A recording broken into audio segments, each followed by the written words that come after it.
अरे क्या हुआ, काल सर्प दोष है आपकी कुंडली में, तो काल सर्प दोष का तुरंत निवारण करवाइए। अन्यथा आपकी कुंडली में उत्पन्न हो रहे सारे राजयोग खत्म हो जाएंगे, सारे धन योग खत्म हो जाएंगे, और यदि कोई ग्रह उच्च का है तो वो भी अपना शुभ फल नहीं दे पाएगा। ऐसा कहते हुए बहुत सारे लोगों को आपने सुना होगा। नमस्कार मित्रों, मैं आचार्य राकेश नरेश आप सभी का आपके अपने YouTube चैनल शुभ मुहूर्त में स्वागत करता हूं। कभी ना कभी, कहीं ना कहीं, किसी न किसी से आपने काल सर्प दोष के बारे में सुना होगा या पढ़ा होगा। लेकिन यदि मैं आपसे पूछूं कि काल सर्प दोष क्या होता है, तो शायद ही कोई मुझे इसका जवाब दे पाएगा। अगर कोई कुछ बता पाएगा तो बहुत थोड़ा सा, कि काल सर्प दोष तब होता है जब राहु और केतु के बीच में कुंडली के सारे ग्रह आ जाते हैं, तब काल सर्प दोष बनता है।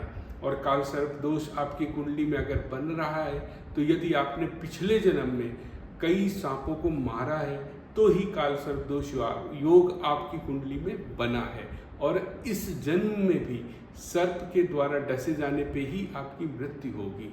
ऐसा बहुत से लोग जानते हैं और बहुत से लोग उनको ये बताते हैं। तो फिर आप इस निवारण के लिए काल सर्प दोष निवारण की पूजा यज्ञ करवाते हैं। तो आप सोचते हैं कि आपकी कुंडली से ये काल सर्प दोष समाप्त हो गया होगा, लेकिन स्थिति बनी रहती है ज्यों की त्यों। ठीक कहा ना मित्रों, ऐसा ही होता है ना आप सभी के साथ। तो क्या काल सर्प दोष कभी समाप्त नहीं होता, या कैसे समाप्त होगा? क्या करें कि काल सर्प दोष समाप्त हो जाए? मैं बताऊंगा आपको कैसे समाप्त होगा काल सर्प दोष, और वो भी एक दिन में। परेशान मत होइए, ना ही मैं आपको कोई काल सर्प दोष निवारण पूजा करने के लिए बोल रहा हूँ जिसमें हजारों और लाखों का खर्च आता है। ना ही मैं आपसे अपनी फीस मांग रहा हूँ, और ना ही मैं आपसे बोलने जा रहा हूँ कि सांपों को चांदी के सांप या सोने के सांप बना करके जल में प्रवाहित करें। कोई भी इस तरीके की विधि मैं आपसे करने को नहीं बोलूँगा।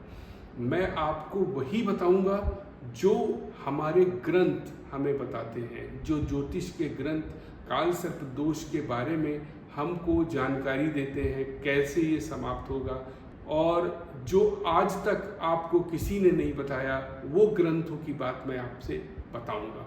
और साथ ही मैं आपको ये भी बताऊंगा क्या कहते हैं विश्व के सबसे बड़े ज्योतिष के गुरु काल सर्प दोष के बारे में, जिन्होंने अपने जीवन में हजारों शोध किए हैं ज्योतिष के ऊपर और बहुत सारी पुस्तकें भी लिखी हैं।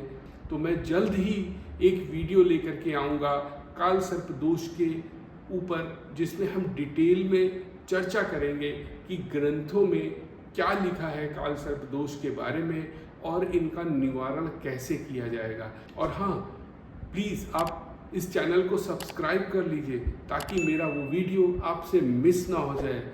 मिलते हैं अपने अगले वीडियो में, और यदि आपका कोई प्रश्न है मुझसे तो कमेंट्स में ज़रूर पूछिए, मैं अवश्य ही उसका जवाब दूंगा। नमस्कार, जय हिंद।